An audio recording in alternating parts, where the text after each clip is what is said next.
Bien, bonjour, bonsoir, bienvenue. On va continuer. Cette fois-ci, on va voir la dérivée successive d'un produit. Donc, maintenant, ici, qui va faire suite à la formule de Leibniz. Donc, à supposer que on a FG.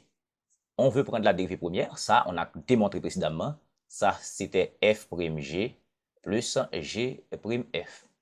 Maintenant, si je veux prendre la dérivée seconde, d'accord, ça va faire F'G dérivée plus G'F R', d'accord? Donc, ce qui fait ici, ça a donné quoi? Ça va donner quoi? C'est F', et ça va faire F seconde G plus F', G'. F seconde G par G', F', plus G seconde F, n'est-ce pas? Plus G', F'.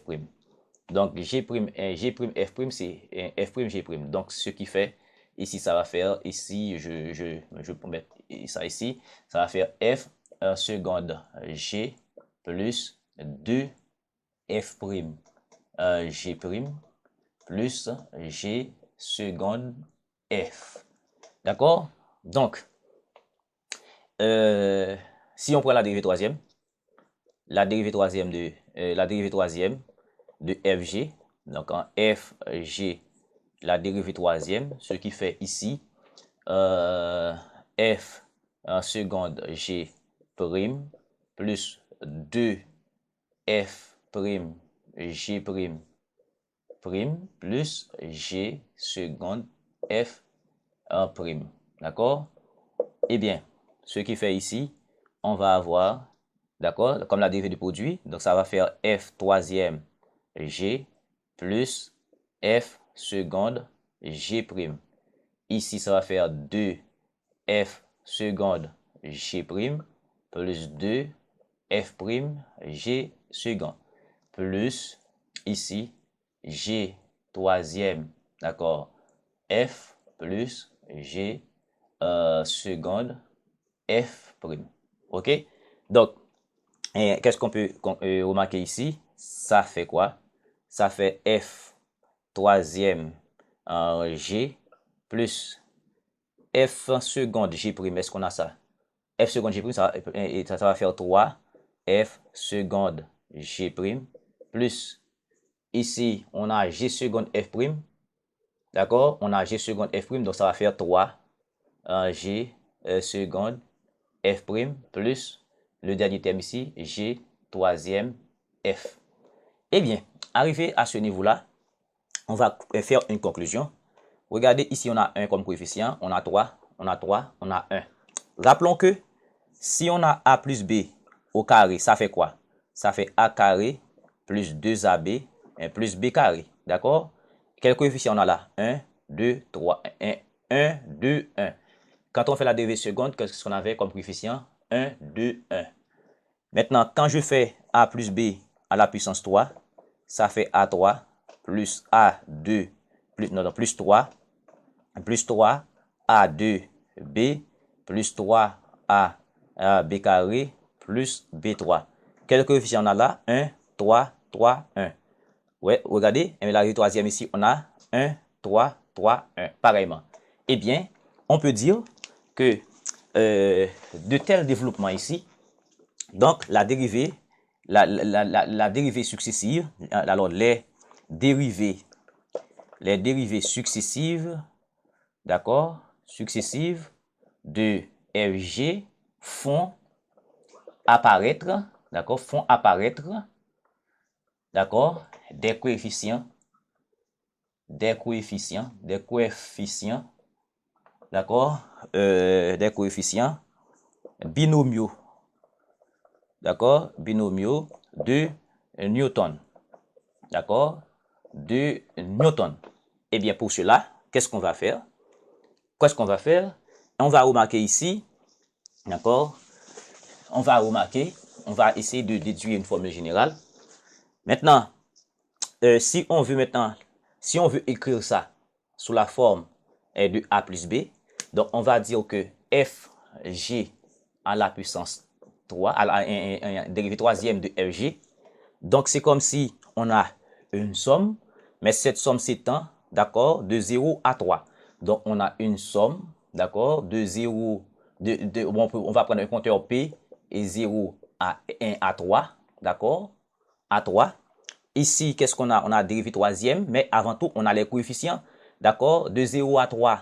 Et on a les combinaisons. Quand on fait 0 dans 3, ça fait 1. Quand on fait 1 dans 3, ça fait 3. Quand on fait 2 dans 3, ça fait 3. Quand on fait 3 dans 3, ça fait 1. Eh bien, il faut la combinaison, d'accord, de P dans 3, d'accord, par, on a les produits ici. On a dérivé troisième ici.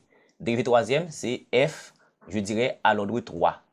D'accord? Mais, si je dis à l'ordre 3 moins P aussi, ça ne change pas la chose parce que si je remplace P par 0, bah, je reste encore et P à l'ordre 3.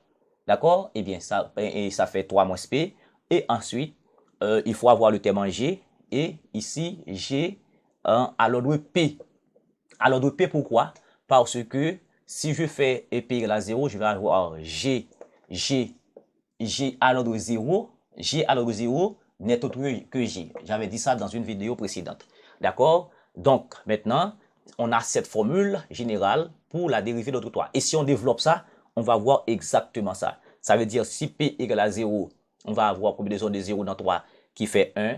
On va avoir F à l'ordre 3 qui est là. On va avoir J à l'ordre 0 qui est J. Si je fais P égale à 1, je vais avoir 1 dans 3 qui fait 3. Je vais avoir 3 moins 1 qui fait F à l'ordre 2. Et je vais avoir G à l'ordre 1. D'accord? Et ainsi de suite. Si P égale à 2, je vais avoir 2 dans 3 qui fait 3. Je vais avoir 3 moins 2 qui fait 1. Je vais avoir la dérivée d'ordre 1. D'accord? Voici de F. Et je vais avoir la dérivée d'ordre G à l'ordre 2. Et ainsi de suite. Si P égale à 3, je vais avoir 3 dans 3 qui fait 1. Je vais avoir 3 moins 0, moins 3 qui fait 0. Je vais avoir F à l'ordre 0 qui est F. F à l'ordre 0 qui est F. Et finalement, je vais avoir G à l'ordre 3. Eh bien, globalement, si on veut calculer la dérivée de cette expression à l'ordre n, je vais avoir une somme sur P égale à 0 allant n, combinaison de P dans n, par F à l'ordre n moins P, GP. Donc, voilà, G à l'ordre P. Donc, voilà, donc ça, on appelle ça la formule de Leibniz. Formule de Leibniz. OK? De Leibniz. OK? Donc, si on veut développer cette somme, d'accord? Cette somme, on veut en tirer quelques termes. D'accord? On veut tirer quelques termes. Qu'est-ce qu'on va dire? Par exemple, là, si on veut développer, tirer quelques termes, maintenant, on rappelle que P est égal à 0 allant N, donc P peut être égal à 1, 2, 3, et N-2, alors N-3, N-2, N-1, et puis N. Donc, ça veut dire, je peux développer ça ainsi, je peux dire F à l'ordre N, C, si je varie maintenant, je vais prendre les premiers termes, je vais avoir combinaison de 0 dans N pour P égale à 0. Maintenant, je vais avoir F. Si P égale à 0, je vais avoir F à l'ordre N. D'accord? Et puis ensuite, je vais avoir G à l'ordre 0. D'accord? Et si P égale à 1, je vais avoir, parce que c'est une somme qu'on a là, on va avoir 1 dans N, F à l'ordre N moins 1. D'accord? C'est P égale à 1. Et puis, je vais avoir G à l'ordre 1. Donc, si P égale à 2, je vais avoir combinaison de 2 dans N, F à l'ordre N moins 2, et puis je vais avoir G à l'ordre 2, d'accord? Maintenant, si à un certain niveau, par exemple, j'ai par exemple P qui est égal à N moins 1. Donc, avant d'avoir N, donc on a N moins 1. Donc, dans le cas où P arrive à N moins 1, qu'est-ce qu'on va avoir? Donc, je vais avoir combinaison de N moins 1 dans N, d'accord? Et je vais avoir F, P égale à quoi? Et N moins 1. Donc, si P égale à N moins 1, je vais avoir N moins N plus 1. Donc, je vais avoir F à l'ordre 1 et G à l'ordre N moins 1. Donc, c'est important de d'avoir ce développement-là, d'accord? Parce qu'on va devoir calculer la dérivée successive d'un produit qui va exiger des raisonnements du genre. Donc, je peux même prendre des termes où P, n'est-ce pas, est égal à N-2, N-3, etc. selon le cas. Et finalement, lorsque P égale à N, je vais avoir combinaison de N dans N. Je vais avoir F, un P égale à N. Je vais avoir la dérivée à l'ordre 0 de F. Et normalement, je vais avoir G à l'ordre N. D'accord? Donc, voilà le développement global de la formule de Leibniz. Donc, c'est une formule fondamentale qui va nous permettre de calculer la dérivée successive de produits. Donc, ça veut dire, on va avoir par exemple, je veux calculer la dérivée, j'ai une fonction h qui est égale à x3, alors xn par exemple, xn exponentielle de x. D'accord? Et je veux la dérivée nème. Donc, si je vais avoir certains produits, c'est comme si ici, f est égal à, f de x est égal à xn, et g est égal, et g de x égale à exponentielle de x. Et je veux cette dérivée, d'accord, et la dérivée de h à l'ordre n. Donc, je dis h de x. OK? Donc, pour cela, il faut normalement appliquer la formule de Leibniz. Donc, et certainement, à un certain niveau, d'accord, on ne va pas tout développer, mais on va en tirer certaines conclusions pour trouver la dérivée successive. Donc, voilà, c'était l'établissement, d'accord, justement de la formule de Leibniz, nous permettant de calculer la dérivée successive d'un produit. Maintenant, on va revenir tout à l'heure avec des exercices. Merci beaucoup de suivre.